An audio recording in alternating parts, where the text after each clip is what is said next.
এই কার্তিক মাসে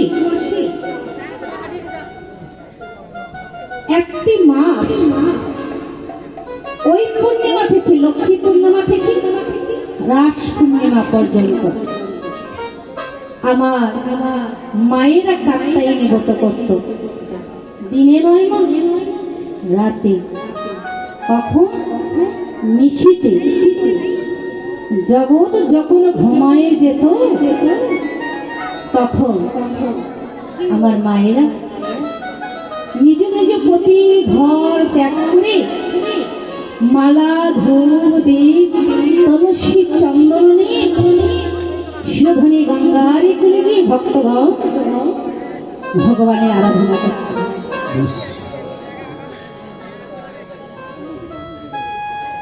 তাই তো মাকে কাত্যায়নী মা বলা হয়। গৌরহরি শিরোধনী গঙ্গার কুলে শিরোধনীকে নয়নে ভরে দর্শন করলেন। শিরোধনীকে দর্শনে করে মাগো গৌরীর মনে পড়ে গেল সেই ব্রজলীলার কথা। শিরোধনীকে দর্শনে করে দেখে দেখে বলছে, ওরে শিরোধনী বলো বল, ওরে শিরোধনী বলে এই কি রে তো সেই যমুনা, বলি এই কি রে তো সেই যমুনা প্রবাহিনী, ও যমুনা, বলি এই কি রে তো সেই যমুনা প্রবাহিনী, ওরে যমুনা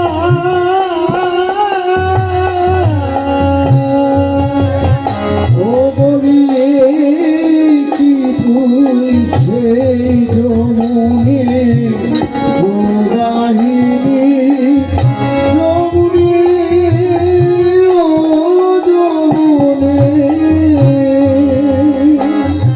আরে কোথায়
মনে পড়ে গেল সেই ব্রজনীলার কথা।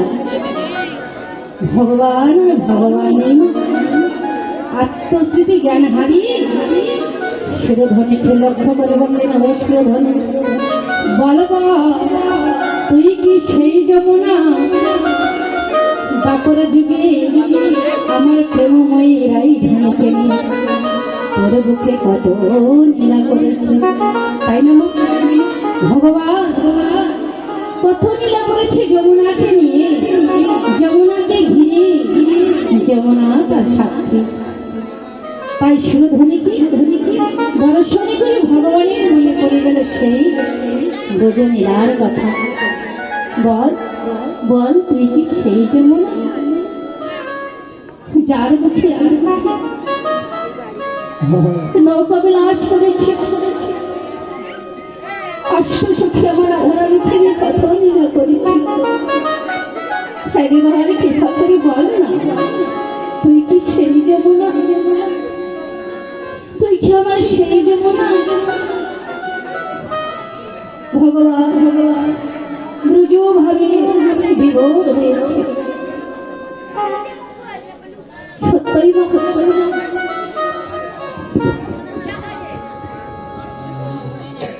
ছোটবেলার বন্ধু বান্ধব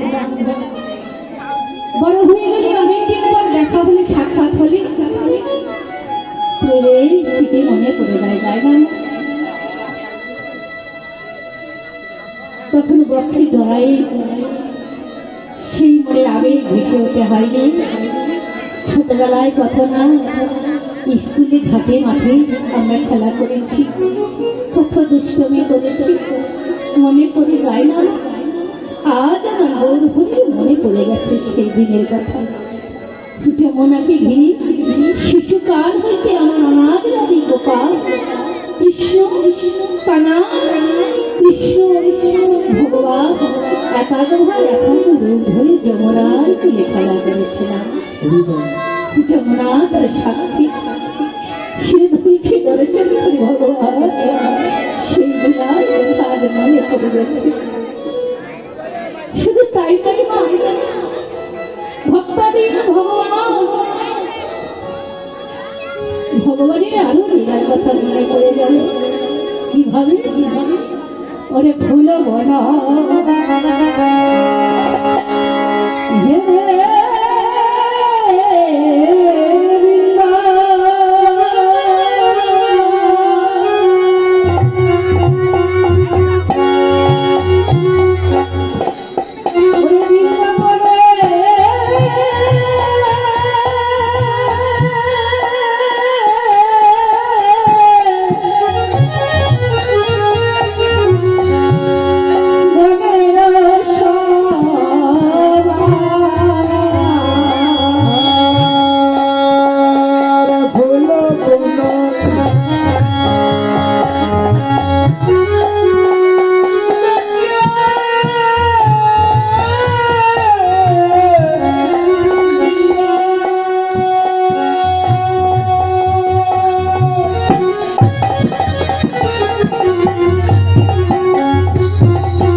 গৌরহরি সুরধরি গঙ্গারে গুলি ফুলুয়া দর্শন করি দেখে দেখে বলছে বল বল তোরাই কি সেই গোপী আমার বৃন্দাবন নীলার গোপী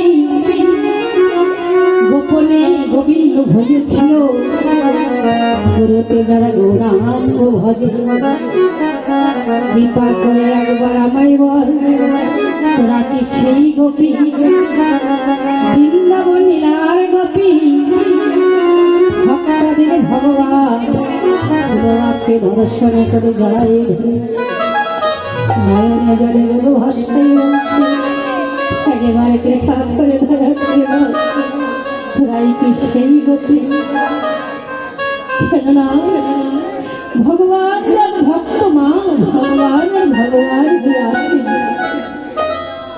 ভগবান এসেছে ভক্ত হয়ে ভগবান যদি ভগবান হয়ে গোলক বৈকুণ্ঠ ধামে বসে থাকতো তাহলে ভক্তের ভালোবাসা ভক্তের পদধূলি ভগবান পেত না ভগবানের কোনো অভাব নেই মা অভাব একটি মাত্র ভক্তের ভালোবাসা ভক্তের ভক্তি ভক্তের চরণ দিয়ে ভগবান অঙ্গে মাত্র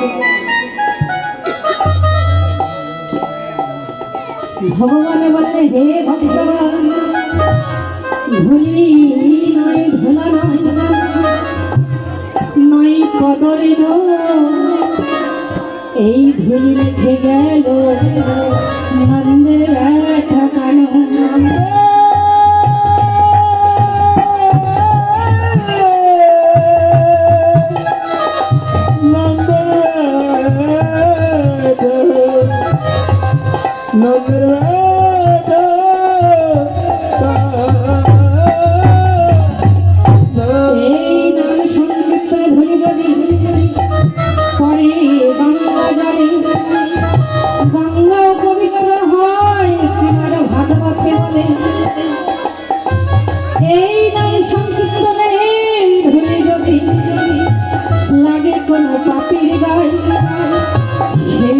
পুষ্পরথে চড়ে মাগো ব্রজধামে চলে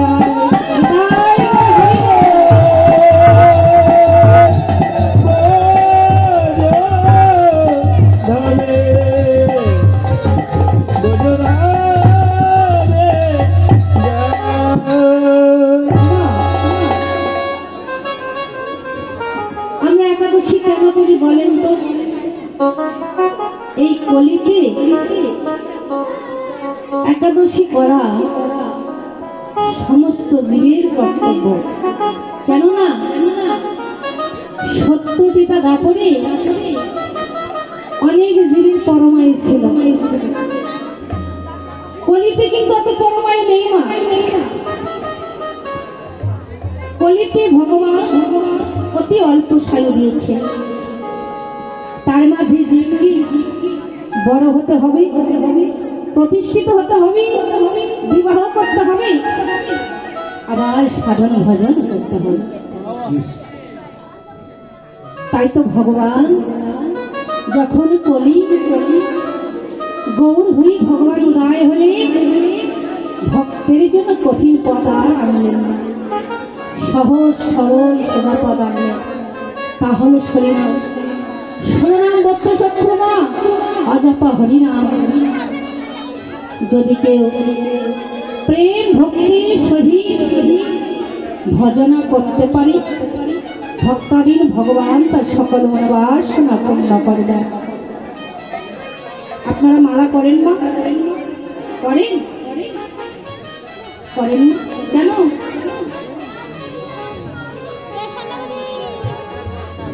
সবাই মালা করতে পারবে কারো বাধা নেই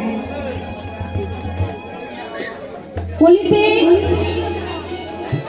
হরিনাম একমাত্র জীবের মুক্তির পথ মুক্তির উপায় আর কোনো ব্রত নয় যেমন দেবতার মধ্যে শিষ্য কেমা বিষ্ণু তাই না সার্থিক দেবতা আর নদীর মধ্যে কি সৃষ্ট? গঙ্গা। মনুষ্যের মধ্যে কে সৃষ্ট? মা ব্রাহ্মণ। নাগের মধ্যে কি? শেষনাগ। আর ব্রতের মধ্যে কে সৃষ্ট? একাদশী ব্রত সৃষ্ট। একাদশী কেন করা হয় না জানো? বলবো? শুনবেন আপনারা? একাদশী, একাদশী এর অর্থ হলো একাই দোষী। ভাগে কোনো দোষী নয় মা। একাই দোষী, তার মানে হলো একাদশী। পাপ বাপকেও ছাড়ে না, বলে না যে পাপ বাপকেও ছাড়বে না। সত্য। ঋষি জৈমিনী বলেছেন, গুরুদেব ঋষি জৈমিনীকে বলল, জৈমিনী একাদশী কেন করা হয় আর কে নিয়ে আসলে, কি তার মাহাত্ম্য আমাকে খুলে বলো। ঋষি জৈমিনী বললেন, আমার তো সাধ্য নেই গণনা করা, তার গণনা একমাত্র করতে পারে শ্রী বিষ্ণু নারায়ণ, অর্থাৎ আমার গোবিন্দ। আমি যতটুকু পারি আশা করছি আপনাকে শোনাইব।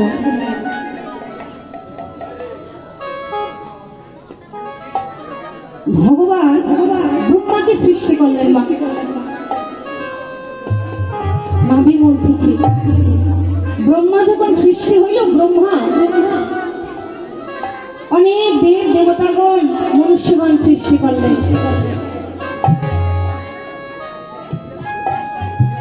তার মধ্যে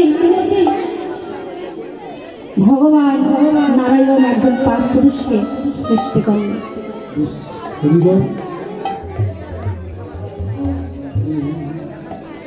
সেই পাপ পুরুষের দ্বারা তাকে এই জন্য সৃষ্টি করলেন যে সে যেন জীবকে শুধু পাপ কার্যই করায়, তার কর্মই তার। ভগবান এই ভার তাকে দিয়ে সৃষ্টি করেছেন। ভগবান একদিন, সংক্ষেপে বলি মা, ভগবান একদিন দক্ষিণে যমরাজপুরে গেলেন। গিয়ে যখন যমরাজে গেলেন মা, যমরাজ কি করলেন? গঙ্গা জল দিয়ে ভগবানকে পাদ্যর্ঘ্য ধোয়াই সোনার সিংহাসনে বসান। সোনার সিংহাসনে যেই না প্রভু বসে, কর্ণে শুনতে পারলেন চিৎকার, সেই চিৎকার। একজন না, দুইজন না, অনেক জীব হাহাকার করছে, চিৎকার করছে, বাঁচাও বাঁচাও। ভগবান ভাবলেন যে আমি তো সকলের প্রভু, সুখ দুঃখ আমি জীবকে দেই, কষ্ট আমি দেই। এই জীবগুলো আমার জন্যই কষ্ট পাচ্ছে। কেননা মৃত্যুর পর মা যমরাজ নিয়ে যায় জীবকে, নিয়ে গিয়ে কি করে? যার যেমন কর্ম অনুসারে সেখানে পাঠায় দেয়। যার যেমন ভালো মন্দ কর্ম সে অনুসারে যমরাজ পাঠায় দেয়। যারা মন্দ কর্ম করেছে, অপরাধ করেছে, তাদের যমপুরীতে রেখেছে, অনেক শাস্তি দিচ্ছে আর চিৎকার করছে। ভগবানের কর্মে মূলে এসে পৌঁছে গেল, বুঝতে পারলো ভগবানের পদধূলি করেছে, আমাদের অবশ্যই একটা পথ হবে, গতি হবে। ওখান থেকে বলছে, হে প্রভু আমাদের রক্ষা করো, আমাদের উদ্ধার করো, আমাদের বাঁচাও। আমরা অনেক পাপ কার্য করেছি, অনেক ভুল করেছি প্রভু, আর করবো না, এবার দয়া করে উদ্ধার করো, উদ্ধারের পথ দেখাও। প্রভুকে নয়ন বলে উপহাস করে জীবন ওখান থেকে ডাকছে, কেননা তারা আর সহ্য করতে পারছে না, এত কঠিন শাস্তি দিচ্ছে, সহ্য করতে পারছে না। ভগবানের চরণ ধরে যখন জলপুরিতে করেছে, তখন জলপুরি নড়ে উঠেছে, বুঝতে পেরেছে ভগবান এসেছে। তখন যমরাজকে বলল, আমি একটু দক্ষিণে যাব। যে বলল, প্রভু আমাদের উপায় বল, উদ্ধার করার পথ খুঁজে দাও, পথের সন্ধান বলে দাও। তখন বলল, দেখো এই গলিতে একটি মাত্র তোমাদের মুক্তির পথ আছে, তা হলো কি একাদশীর দিন একাদশী করতে হবে। বললো, সেদিন কবে প্রভু, কিভাবে জানবো? বলে, সব আমি তোমাদের নিয়ম কারণ বলে দেব, তোমরা সব জানতে পারবে। বলে প্রভু চলে গেলেন অন্তর্ধান হয়ে, একাদশী রূপে জন্ম নিলেন। বলে অমুক দিনে অমুক মাসে। কোন মাসে? বলি দেখো প্রতিটি মাসে দুইটি পক্ষ আছে, একটা শুক্লপক্ষ আর একটা কৃষ্ণপক্ষ। এই শুক্লপক্ষ কৃষ্ণপক্ষ দুটি তিথিতে যদি একাদশী তোমরা করতে পারো প্রেম আর ভক্তির সহিত, তাহলে তোমরা অবশ্যই উদ্ধার হয়ে যাবে, এগুলিতে কেউ পাপী থাকবে না। নিতাই গৌর হরি বল।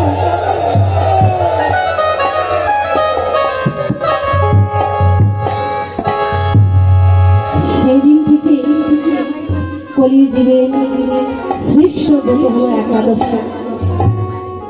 বিধবা নারীরা তো বিশেষ করে করতেই হবে, তাদের কিছুতেই বাদ দিতে হবে না। যদি বাদ দেয় তাহলে মহা পাপ হবে।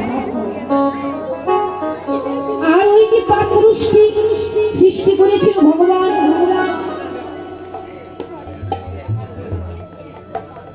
ঋষি বললেন জৈমিনী, তারপর কি করলেন ভগবান? বললেন, প্রভু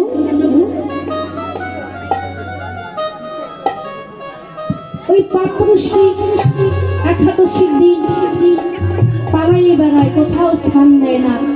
স্বর্গ মত্ত পাতাল জঙ্গল পাহাড় নদী নালা কোথাও স্থান পায় না, কেননা একাদশীর দিন শুধু পুণ্য আর পুণ্য।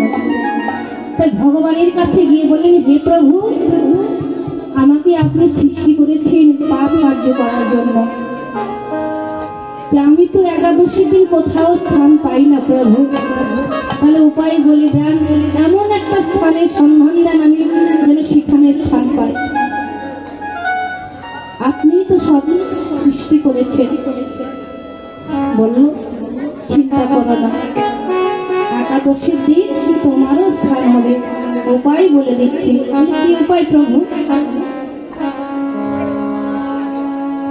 বলে, একাদশীর দিন যারা একাদশী করবে তারা পঞ্চশস্য খাবে না, আর ওই পঞ্চশস্যগুলির মধ্যে তুমি যদি যাই থাকো তাহলে তোমাকে কেউ বাধা দিবে না। এই জন্য একাদশী করি পঞ্চশস্য সেবা করতে হবে না। ওই পাপ ওই একাদশীর মধ্যে দিয়ে আশ্রয় নেয়, এই জন্য পঞ্চশস্য থেকে দূরে থাকবে, চেষ্টা করবে। গীতাই বললেন, অভ্যাস যোগ করো, অভ্যাস করো, ধীরে ধীরে ধীরে ধীরে অবশ্যই আপনারা পারবেন, আশা করা যায়। হরে কৃষ্ণ হরে কৃষ্ণ। মাগো ভক্তদের ভগবানকে যারা প্রেম ভক্তি দিয়ে ভালোবাসে, ভগবান অবশ্যই তাদের সকল মনস্কামনা পূর্ণ করে থাকে। ভগবান দূরে নেই মানে এগোতেই আছে, শুধু ডাকার মতো তাকে ডাকো, ডাকলে ভগবানকে পাওয়া যায়। এতদিন যার জন্য মাতার ঘাম পায়ে ফেলে তিল তিল করে গড়ে তুললে মা, ছেলে মেয়ে নিজে না খেয়ে তাদের বদলে দেওয়া হয়। কেন? হরিবল ভবিষ্যতে তারা আমাদের বহন করবে কখন? যখন আমরা চলতে পারবো না, ফিরতে পারবো না, ইনকাম করতে পারবো না, তখন আমার ওই স্নেহের সন্তান আমাকে ভালো মন্দ এনে দুটো মুঠো ভাত, তাই না? কিন্তু অনেক জায়গায় ঘরে ঘরে দেখা যায় যখন তারা বড় হয় পিতামাতার গুরু দায়িত্ব তাদের বিবাহ দেওয়া, ছোট থেকে বড় করে দায়িত্ব থাকে তাদের বিবাহ দেওয়া। যখন বিবাহ দেওয়া হয় বৌমা আসলে তখন পিতামাতা হয়ে যায় বোঝা, আর পিতামাতার কথা শোনে না সন্তান। বৌমা যাবরে খায় শুনে তখন রাস্তাঘাটে দেখি অনেক বৃদ্ধ বাবা চলতে পারে না, রিক্সা ঠেলতেছে। যদি বলি বাবা তোমার সন্তান নেই, বলে আছে, কিন্তু খাইতে দেয় না মা, আমরা নাকি ওরা হয়ে গেছি, এমন করে বলে। সত্যি মা, যাকে আশ্রয় করলে, যার আশ্রয় নিলে, যে আশ্রয় করলে কোনোদিন ভক্ত যে নিরাশ্রয় হতে হয় না, একবার সেই আশ্রয় করো। সেই আশ্রয় কিবা জানো? আমার গোবিন্দের চরণ। আমরা যে আশ্রয় আছি তা হলো ক্ষণস্থায়ী, চিরস্থায়ী। আজ আছে কাল নেই, তাই না? আমার সন্তান, আমার স্বামী, আমার পুত্র, আমার বন্ধু, একবার দুটি নয়ন মধিরে দেখো সবই অন্ধকার, তোমার কিছুই নয়। ভগবান এসেছে ভক্তের মাঝে, ভক্ত ভগবানকে ভালোবাসো, ভগবত সঙ্গ করো মা। গুরুদেব শুধু মন্ত্র দিয়ে যায় আর বলে বেদি তোমার ভগবত সঙ্গ করে। ভাগবত সঙ্গ করলে তোমরা জানতে পারবে, বুঝতে পারবে।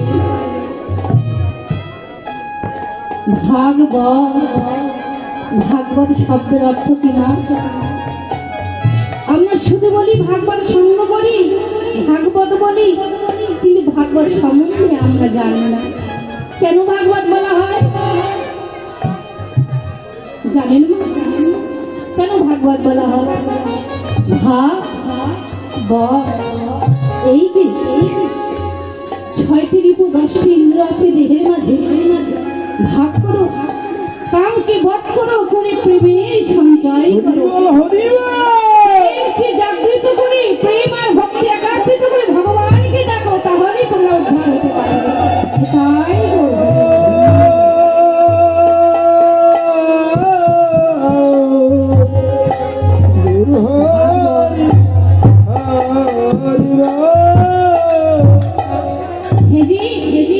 তোমার দেহের মাঝে আছে 72,000 নারী,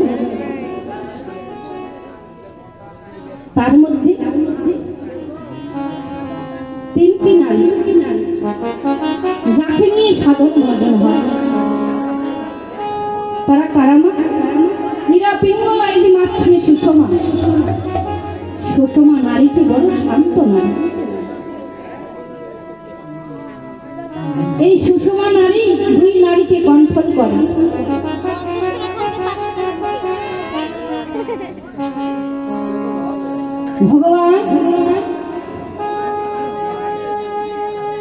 ভগবান কিন্তু মানুষের মধ্যে আছে মা, সকল জীবের মাঝে আছে।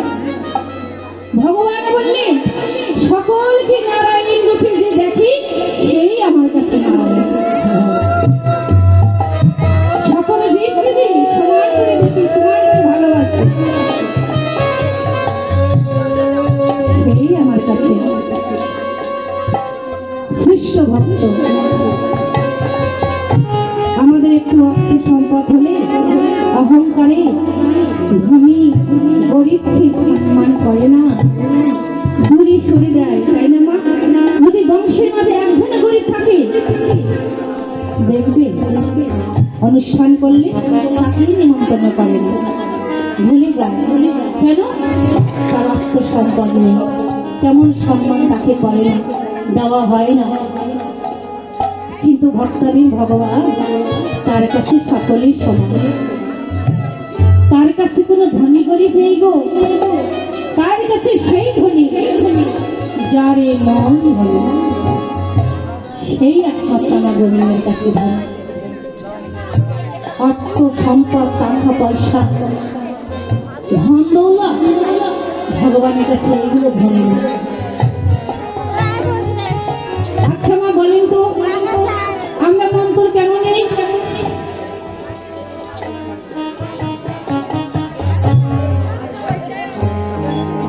হরে কৃষ্ণ বাবা, এই ভাই এটা পরে করো, ওই বললে হবে। ও মা, গুরুদেব যদি আসি বলে মন্ত্র নাও, আমরা কি বলি? বয়স হয়নি, তাই না? বয়স হয়নি এখনো, আর সময় আছে। কখন হবে সময়? যেদিন এই দেহ থেকে প্রাণ পাখি চলে যাবে সেই দিন তোমার সময় হবে।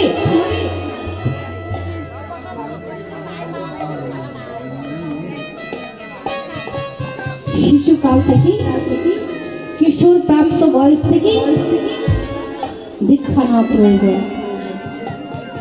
ভগবান স্বয়ং ভগবান সেও গুরু ধরেছে, তাই না? যুগে যুগে জন্মে জন্মে ভগবান আবির্ভূত হয়েছে, জীবকে শিক্ষা দেওয়ার জন্য ভগবান গুরুদেবকে ধারণ করেছে, আশ্রয় করিয়েছে। ভগবান আশ্রয় করিয়া ভজে কৃষ্ণ তারে নাহি তেজে, আর জীব মরা কারণে। এই ভাগবত সঙ্গ কেন করা হয় না? সঙ্গের অনেক গুণ আছে। সাধু সঙ্গ সর্বশাস্ত্রকর, লক্ষাত্ম সাধু সঙ্গ কৃষ্ণ প্রাপ্ত। সঙ্গে যে অনেক গুণ আছে না, এই সঙ্গ হেলায় অনেকেই নষ্ট করে। বাড়িতে বসে ঘুমায়, আজকের দিন মা নিশি প্রভাত হয়ে গেলে আর কিন্তু পাবে মাথা ঠুকে ঠুকে বলে আমরাও থাকবো না, আপনারাও থাকবেন না, তাই না মা? শুভ যোগ, শুভ দিন, শুভ ক্ষণ পেলে এমন শুভ অনুষ্ঠান হয়, নইলে নয়। তাই ভক্তাধীন ভগবান আমার কি করলেন? জীবের অনিষ্ঠার লাগি নন্দসিত হরি ভুবনী প্রকাশ তিনি গুরুরূপ ধরে। কেন? ভগবান তো ভগবানের ছেলে, তার কি দায় করেছে? ভগবান যে ভক্তের কাছে অঙ্গীকার করেছে জীবকে উদ্ধার করবে, তাই ভগবান ঘরে ঘরে হরিনাম দিয়ে জীবকে চৈতন্য করবে বলে, জীবকে উদ্ধার করবে বলে গুরুরূপ ধারণ করবে। তোমার দেহ হলো শ্মশান, যেদিন গুরু এসে কর্ণমূলে হরিনাম কৃষ্ণ নাম অন্তর দিবে, সেই দিন তোমার দেহ হবে ফুলবাগান। ভাগবতে দশম সন্ধি লেখা আছে, কষ্ট করে দেখবে। অধিকৃত হাতে জল নেওয়া প্রসাদ সমতুল্য। সঙ্গ করো মা, সঙ্গ করলে জানতে পারবে, জ্ঞানের উদয় হবে। এই সঙ্গ করলে তোমাদের জ্ঞান পুরস্কৃত হবে, জ্ঞানের নয়ন পুরস্কৃত হবে। আমাদের দুটি নয়ন আছে না, অন্ধ, জ্ঞানের নয়ন এখনো পুরস্কৃত হয়নি না। জ্ঞানের নয়ন সেদিন পুরস্কৃত হবে, সেদিন তুমি যেদিন সব কিছু বুঝতে পারবে, জানতে পারবে ভগবান কোথায় থাকেন, কিভাবে থাকেন, কি করলে ভগবানকে পাওয়া যাবে। এই ভাগবত সঙ্গ করলে আপনারা ধীরে ধীরে জানতে পারবেন, বুঝতে পারবেন। তাই বাড়িতে কাজ যদি বিবর্ণ দেরি হয় না, কোথাও ভাগবত সঙ্গ দেরি করবেন না, চলে যাবেন। ভাগ ছাড়ো কিন্তু স্বাদ ছাড়ো না। তাই ভগবান একদিন ভক্তকে পরীক্ষা করলেন। কাকে পরীক্ষা করেছিলেন বলেন তো মা? নারদ মুনিকে। নারদ মুনিকে পরীক্ষা করলেন ভগবান। নারদ মুনি দেখেন না স্বর্গে থাকে আর সবসময় হাতে খোঁজে নারায়ণ নারায়ণ নারায়ণ। যে দেবতা যেখানে স্মরণ করেন সেখানে উপস্থিত, তাই না? কেন? তিনি দৈনন্দিন বিষ্ণু নাম নেন, বিষ্ণু মন্দিরে যান, এমন সঙ্গ করেন। একদিন লক্ষ্য করে দেখলেন তিনি যেখানে যেখানে বসেছিলেন হরিনাম সংকীর্তন করেছেন, ভাগবত সঙ্গ করেছেন, সেখানকার বেশ কয়েক জায়গায় মাটি তুলে তুলে ফেলে দিয়েছে। চিন্তা করলে আমি কাল অমুক জায়গায় বসেছিলাম, পরশু অমুক জায়গায় বসেছিলাম এই ভাগবত সঙ্গে। মনে একটা ধারণা, আপনার ধারণা হবে না যে আমি কাল ওই জায়গায় বসেছিলাম, এই হরিনাম শুনেছি। আবার যদি কাল হরিনাম হয় আপনার মনে থাকবে যে আমি ওইখানে বসেছিলাম। উনি একদিন লক্ষ্য করে দেবেন। হঠাৎ করে বুঝলে যে আজকে একটু পরীক্ষা করে দেখবো যে আমি যেখানে বসি সেখানেই না অন্যখানে আসতে।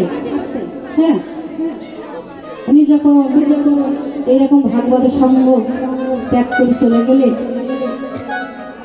যে পিছন পাতে লক্ষ্য করে দিল, মা গুরুত্বপূর্ণ কথা শুনবে, একটু কীর্তন কম করে আপনাদের সচেতন করার জন্য আলোচনা করছে, আমার বাবারা বলেছে। এই জন্য যদি বলেন বন্ধ করেন তাহলে বন্ধ করবো, শুধু কীর্তন করে যাবো। বলুন বলবো না কীর্তনই করবো?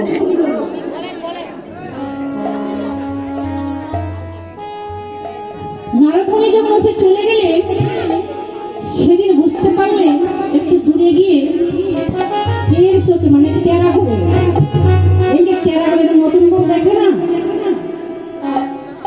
স্বামীর কাছে যদি গুরুজন থাকে তেরা চোখে দেখে, ওই রকম ভাবে লক্ষ্য করে। হ্যাঁ দেখি ঠিক তো, উনি যে জায়গায় বসেছিল ওই জায়গার মাটি তুলে ফেলে দিয়েছে। চমকে গেলেন, কারণ কি? আমি তো স্বর্গে থাকি আর সব সময় গোবিন্দের নাম বলি, নারায়ণ নারায়ণ, আর তো কিছু বলি না। তাহলে কারণ সবাই বসেছিল, কারো মাটি তুলে ফেলে দিল না, শুধু আমি বসেছিলাম। আমার উঠে যাওয়ার সঙ্গে সঙ্গে সেই জায়গায় মাটি তুলে ফেলে দিয়েছে। কারণ কি? দৌড়ে আসলেন ভগবানের কাছে, প্রভু কৃপা করে একটু বলে দেন তো কি হয়েছে। মুনিবর, প্রভু বলুন তো, আমি যে জায়গায় বসেছিলাম সেই জায়গায় মাটি তুলে কেন ফেলে দিয়েছে? আমি যে জায়গায় বসি মাটি অপবিত্র হয়ে যাবে। আমি এত বড় অপবিত্র, অপস্য, এত বড় পাপী, আমি এমন কি পাপ করেছি বলুন তো? কি পাপ কাজে আমি এমন বলেছি প্রভু? আমার তো মনে পড়ে না। মনিবার কিন্তু বিবাহ করেন না। ভগবান একটু সময় নিয়ে বললেন, মনে ধৈর্য ধর্ম, অধৈর্য বলো না। কারণ আছে, কারণ না থাকলে তো তুমি ফেলে দিবে না। কি কারণ প্রভু? বললো, তুমি আবার নাম করো সবসময়, তা তো আমি জানি।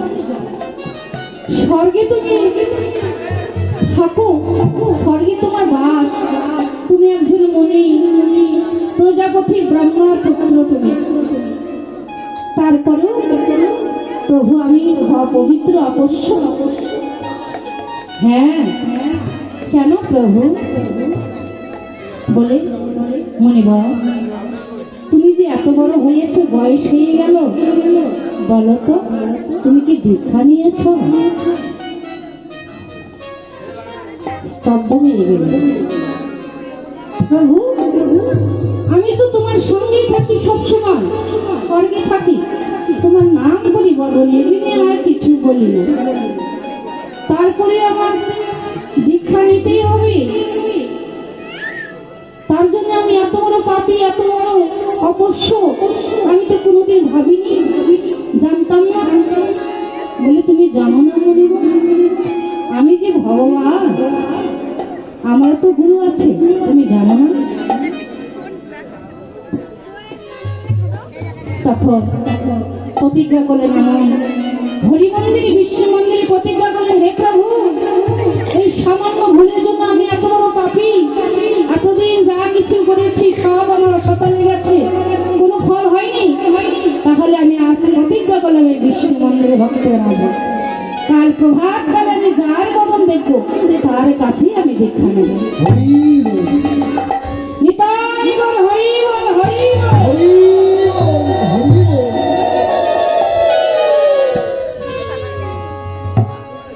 নারদ মুনি মনে খালি ফুটফুট করছে, গিয়ে ফিরে গেলেন।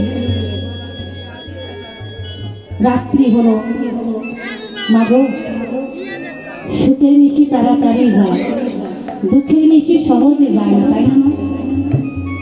ওই নিশিটা মনিবরের কাছে অনেক বড় লাগলো, মনে হয় সহজে হয় না। সে ভাবতেছে কখন নিশি প্রভাত হবে, তার বদন দর্শন করবো, কতক্ষণে দীক্ষা নিব, কতক্ষণে আমি পবিত্র হবো, অপবিত্র হব। এই তার মনের কল্পনা ভাবতে লাগলে, ভাবিতে ভাবতে বাবা যেই না নিশি প্রভাত হওয়া হওয়া ভাব, ঠিক সেই সময় দেখলেন একজন পাটনি, পাটনি ছিলেন তো, ওই নারদ মুনির সামন দিয়ে, বাড়ির সামন দিয়ে একটা নাটিনে হেঁটে করতে করতে যাচ্ছে। প্রভাতকালে নারদ মুনি ওই পাটুনিকে দর্শন করলেন। মনে মনে চিন্তা করলেন, আমি তো ভগবানের কাছে প্রতিজ্ঞা করে এসেছি, যদি প্রতিজ্ঞা না রাখি না জানে কত বড় পাপ হবে। এখন সে যেই হোক আমি এনার কাছ থেকেই নিব। ভগবানের লীলামা বোঝা বড় দায়, তাই না মা? ভগবান কাউকে হাসায়, কাউকে কাঁদায়, কাউকে এমন ধন সম্পদ দেয় যে খেতে পারে না, রাখতে পারে না, আর কাউকে এমন কষ্ট দেয় ভাজা ভগবানকে, ভগবানের খেলা বোঝাবো তাই মা।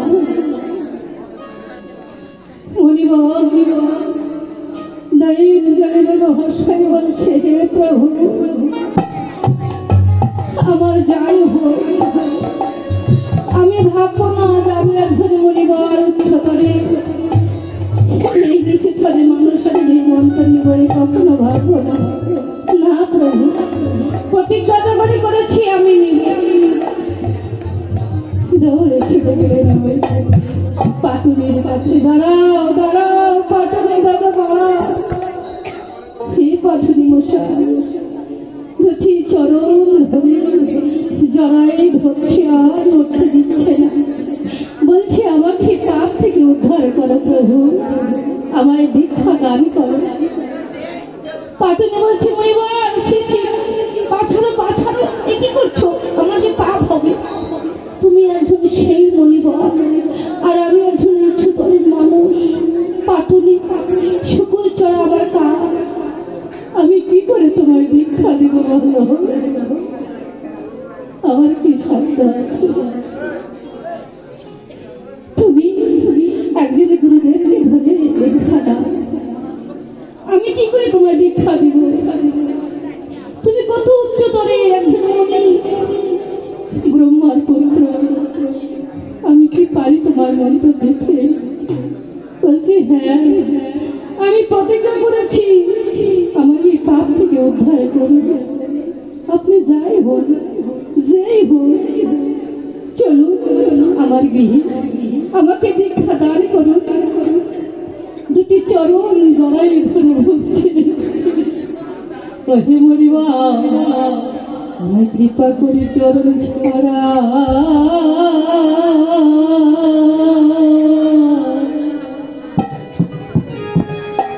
আমায়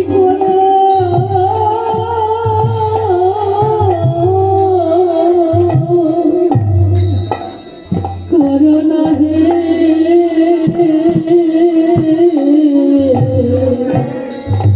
আমার প্রভু আমায় চরণ ছাড়া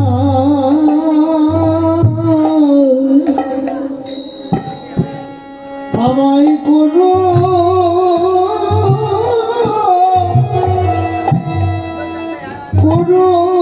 নারী আমি শত জনমে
প্রয়োজন করে তোমার দীক্ষা দিলে।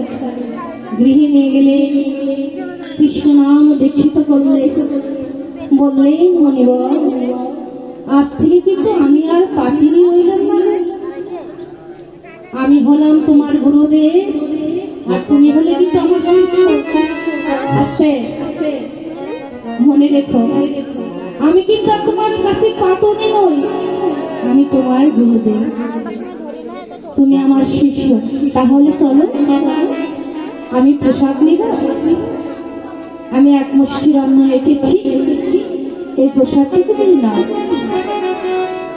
বললি পরে নিচ্ছি গুরুদেব, একটু রাখে, একটু পরে নিচ্ছি। গুরুদেবকে দক্ষিণা দিলে, দিয়ে গুরুদেব বিদায় নিয়ে চলে গেলেন তাহার কাছে। পরে ভাবলে কথা দিয়েছিলাম ভগবানের কাছে মন্ত্র নেব, অদীক্ষিত জন্য আমি অপবিত্র ছিলাম, অপস্য ছিলাম, এখন তো দীক্ষিত নিয়েছি, আমি পবিত্র হয়েছি। প্রতিজ্ঞা করিনি তো প্রসাদ খেতে হবে। এই যে মা অহংকার ছিল, লজ্জা ঘৃণা ভয় তিন থাকিতে কৃষ্ণ ভক্তি কবু হবার বাবা। সাবধান, সাধু পায়ে সাবধান, বীর সাবধান। আগা আমার যে আমি আছি, আমার আমৃত্যুটাকে আগে ছিল, তাহলেই সব কিছু বুঝতে পারবো। প্রসাদ নিলেন না, বা কি করলেন জানেন? গুরুদেব বিদায় হয়ে যাওয়ার সঙ্গে সঙ্গে এক পাশে নিয়ে ফেলে দিলেন, সঙ্গে সঙ্গে একটা চতুরে সে প্রসাদ পাইল। উনি আর বদনে দিলেন না, অহংকারে যে উনি একজন নিচু জাতি পাটনি, আমি একজন উচ্চতরে মণিবর প্রজা ব্রহ্মা, তার পুত্র আমি, কি করে আমি তার প্রসাদ নেব? এটা প্রসাদ নেওয়া যায় না। এই যে ঘৃণা এসে গেল, মস্ত বড় পাপ করলেন, বুঝতেও পারলেন না। চলে গেলেন পরদিন মন্দিরে, বললেন প্রভু নারায়ণ নারায়ণ করেই বললেন আমি দীক্ষিত নিয়েছি প্রভু, কথা দিয়েছিলাম। বলে বেশ, হরিনাম সংকীর্তন শ্রবণ করো, বসো। এরকম হরিমন্দিরে হরি সভা বসে গেছে, হরিনাম সংকীর্তন শ্রবণ করে চলে গেলেন। চিন্তা করলে যে আমি অদীক্ষিতের জন্য অপবিত্র ছিলাম, এখন তো দীক্ষিত নিয়েছি, দেখি তো যেখানে বসেছি আগের মতোই তুলে ফেলে দেয় না রাখে, একটু সরে দাঁড়ায় পিছন দিকে চাইলে, হ্যাঁ যেই চলে গেছে উঠে আবার তুলে ফেলে দিয়েছে। দৌড়ে আসলেন, বললেন প্রভু আপনি আমায় বলেছিলেন যে আমি অদীক্ষিত বলে আমি অপবিত্র ছিলাম, অপস্য ছিলাম, কিন্তু এখন তো আমি দীক্ষিত নিয়েছি, তোমায় কথা দিয়েছিলাম আমি নিয়েছি দীক্ষিত। বলছি তারপরেও তুমি দ্বিগুণ অপরাধ করেছ। বলছি প্রভু এ কেমন কথা বলছো? দীক্ষিত নেওয়ার পরে আমি দ্বিগুণ অপরাধ করে ফেললাম, এ কেমন কথা প্রভু? একটু দয়া করে খুলে বলুন প্রভু, আমি তো আর সইতে পারছি না, এমন কি ভুল করেছি, কৃপা করে আমায় তো খুলে বলুন প্রভু, আমাকে একটু খুলে বলুন, কি করবো? এমন কি পাপ করেছি আমায় খুলে বলে তার উদ্ধার করা পথ বলে দেন প্রভু। মনে মনে নাইলে চলে মতো ভাষায় বলবেন প্রভু না জানি আমি কোন অপরাধ কখনই করে ফেলেছি আমার মনে নেই, একবার কৃপা করে বলে দিন। তুমি তো জগতের না দীনবন্ধু, সকলে দুঃখ মোচন করো তুমি, কৃপা করি আমার এই দুঃখ সন্দেহ দূর করো প্রভু, আমায় রক্ষা করো, আমার সন্ধানে বলে দিন আমি এমন কি করেছি প্রভু তার জন্য এত বড় অপরাধী। বলছি বলিব তুমি কথা দিয়েছিলি দীক্ষা নেবে নিয়েছো আমি জানি। প্রভু আপনি জানেন? বলে হ্যাঁ মনিবর আমি জানি। বলো তো মনিবর সত্য করে, তুমি যে গুরুদেবের কাছে মন্ত্র নিয়েছিলে ওই গুরুদেব তোমায় একটু প্রসাদ দিয়েছিল। তুমি যখন মন্ত্র নিয়ে আশ্রয় নিয়ে সে তোমার পিতা হলো, তুমি হলে তার সন্তান। পিতা যখন সন্তানকে প্রসাদ দিয়েছে তুমি নিয়েছিলে। বললে প্রভু কি করে তুমি জানলে? আমি গৃহে নিয়েছি মন্ত্র, প্রসাদ নেইনি, তুমি তো ছিলে মন্দিরে, কি করে জানলে?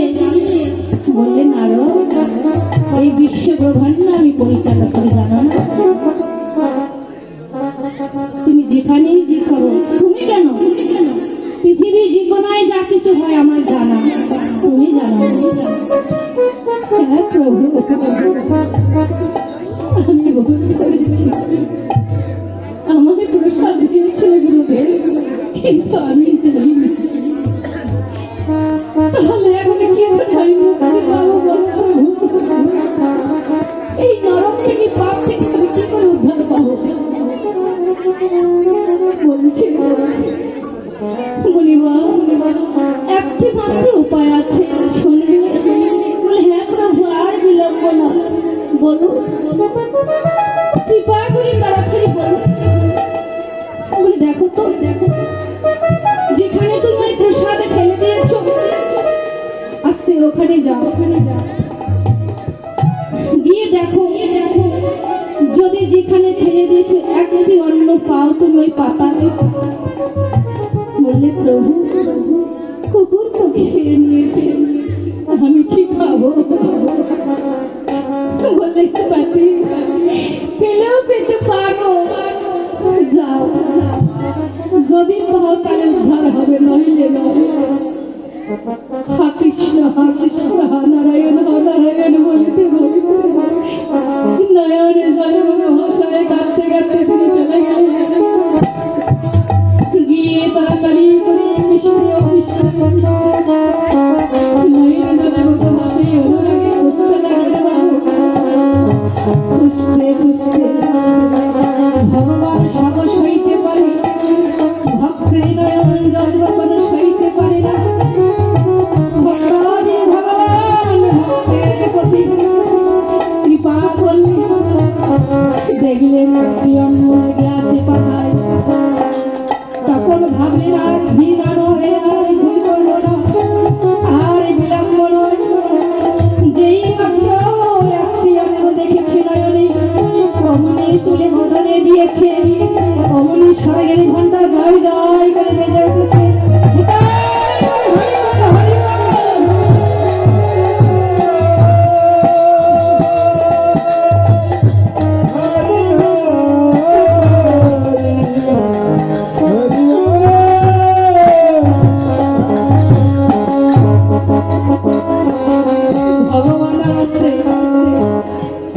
ভগবান আর থাকতে পারলেন না মন্দিরে, দৌড়ে ছুটে আসলেন মনিবারের কাছে।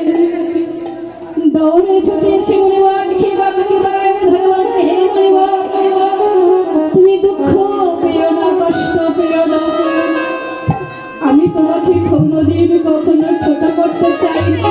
আছে মনিবার তুমি দুঃখ পেয়েছো তাই না? ছোট জাতির কাছে মন্ত্র নিয়েছো তাই না? এই জন্য কষ্ট পেয়েছো, সেজন্য প্রসাদ দাও নেই। কিন্তু শোনো মনে ভক্ত আমার পিতামাতা, ভক্ত আমার গুরু, ভক্ত সাত করে নাম রেখেছে আমার বাঞ্ছা কল্পতরু। হে মনিবার তুমি যেদিন আমার কাছে প্রতিজ্ঞা করে ধন ফিরে গেলে, তুমি যার কাছে মন্ত্র নিয়েছিলে, যে পাটুনিকে দেখেছো, যে পাটুনির কাছে মন্ত্র নিয়েছ, ওই পাটুনি ছিলাম আমি, ওই পাটুনি আমি ছিলাম। তুমি যখন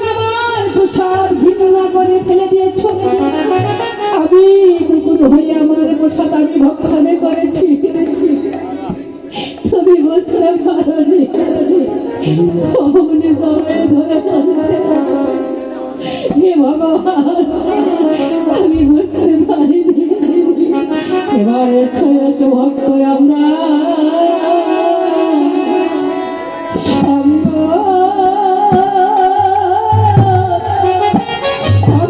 করি।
ভক্তাধীন ভগবান ভক্তকে কখনো ছোট করে না মা।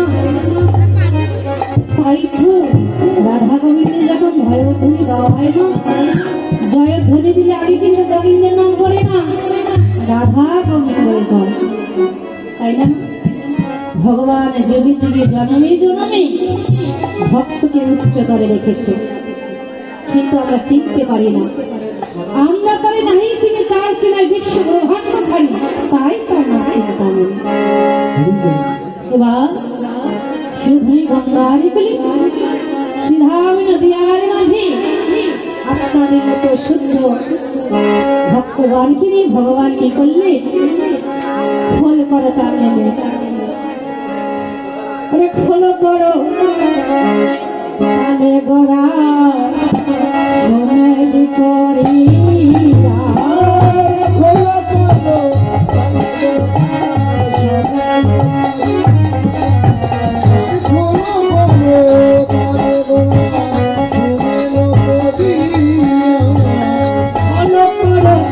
তালে গোড়া সোনালি করিয়া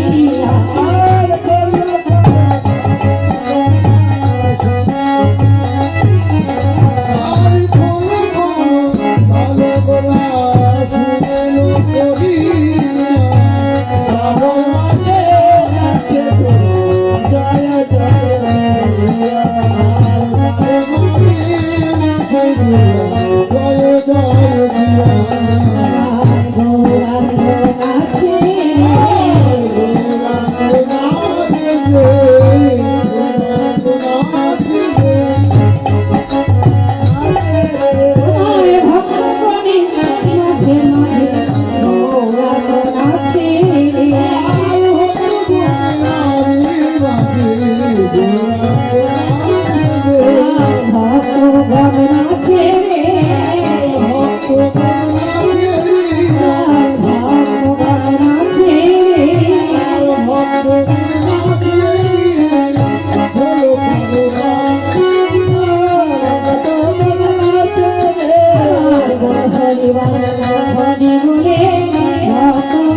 আছে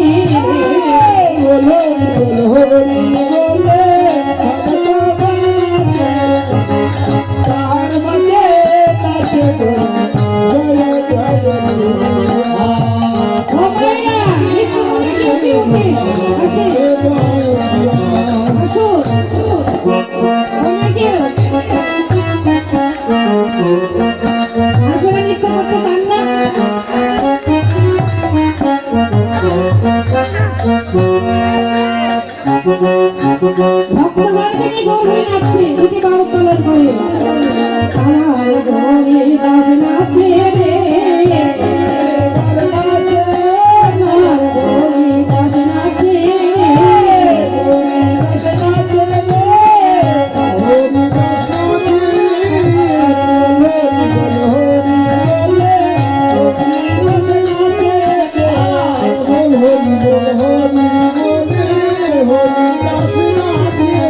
আমার ভগবান আছে রে ভগবান আছে রে আমার গৌরীকে ধীরে ধীরে ভগবান আছে হাতে করে চলে যায় মায়েরা আমার গৌরীকে ধীরে ধীরে ভগবান আছে রে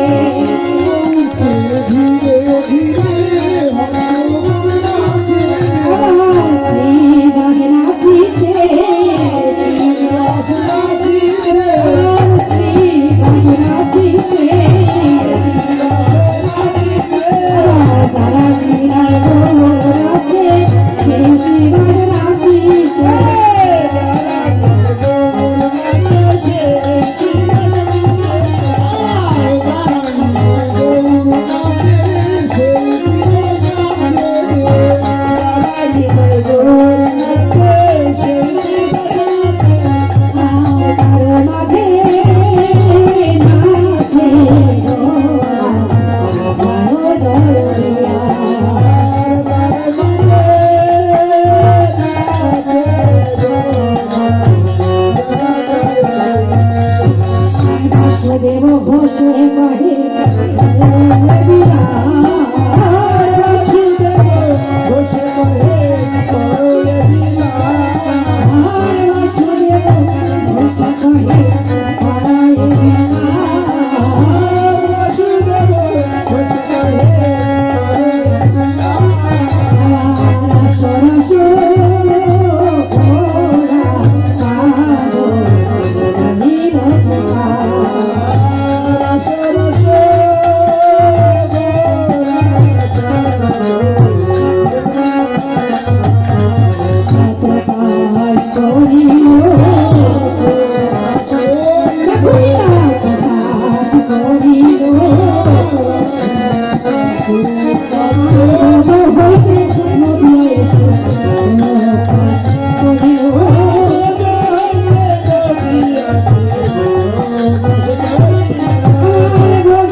জানেন তো না বৃন্দাবনে যেতে হলে একটু রাধা গোবিন্দ জয় শুনে কীর্তন করতে ভালো না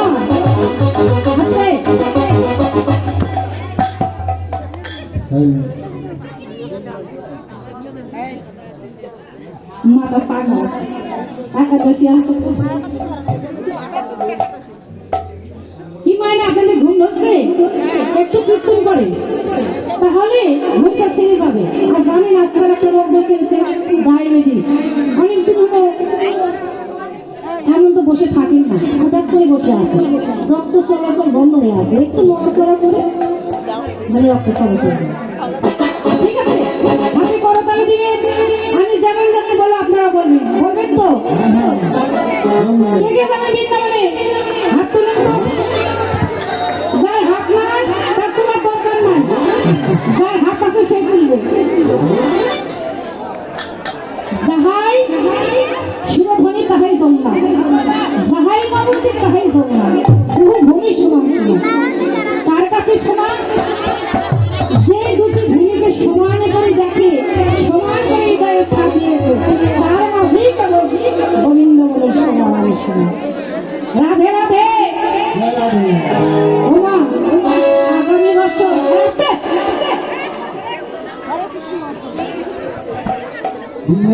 হয়তো আমি আসবো না হয়তো আপনাদের ভালো লাগতেছে না আমার কথা তাই না ভালো করে পরিবেশন করতে পারছি না মায়েদের আপনারা শুদ্ধ বৈষ্ণব তো আমার মায়েরা অনেক ভালো পারে আপনাদের হয়তো বোঝাইতে পারছি না তাই হোক মা কৃপা করে সকল অপরাধ ক্ষমা করে একটু সঙ্গ দেবেন সবাই বাহু তুলে একটু কীর্তন করবো আগামী বছর কার ভাগ্যে হবে হবে না বলা যায় না আর আজকে একটা বিশেষ দিন একাদশী তিথি তাই না মা এই তিথির দিন যা যা করবেন যদি আপনি 1 টাকা দক্ষিণা দেন না 1 টাকা দান করে 100 টাকা পূর্ণ হবে আপনার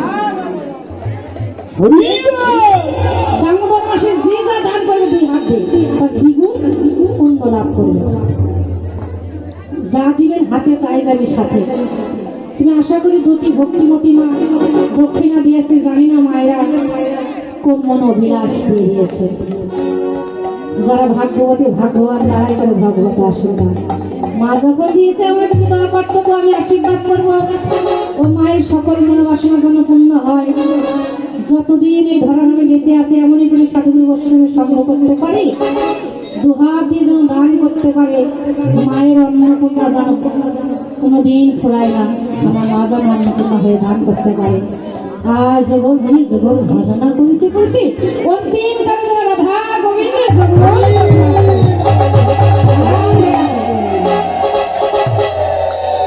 সবাই হাত তুলুন হরে কৃষ্ণ রাধে রাধে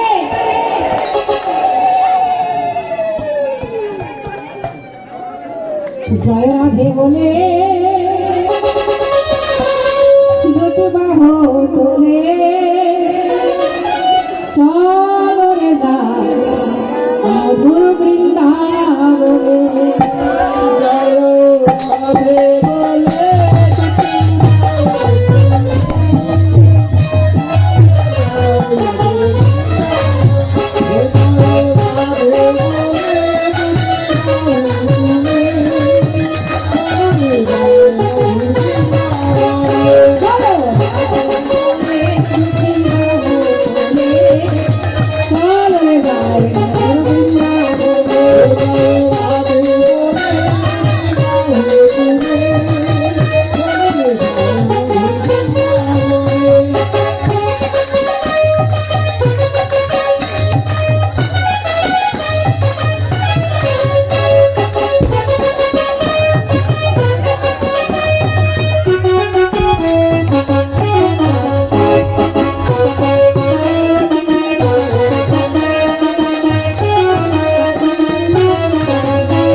হ্যালো ও মায়া একটু করবে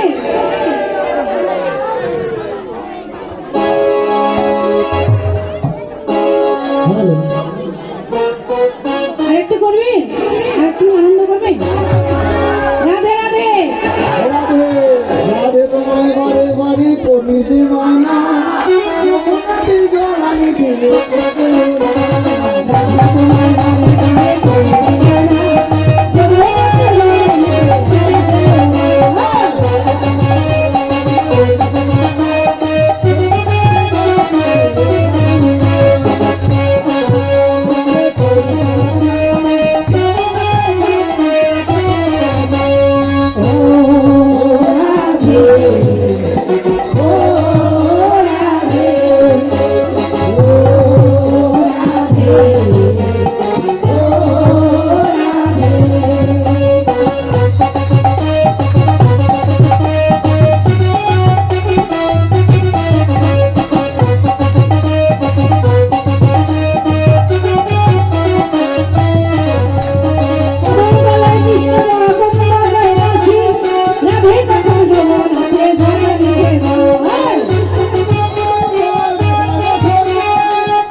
বেশ রাধা রানী কি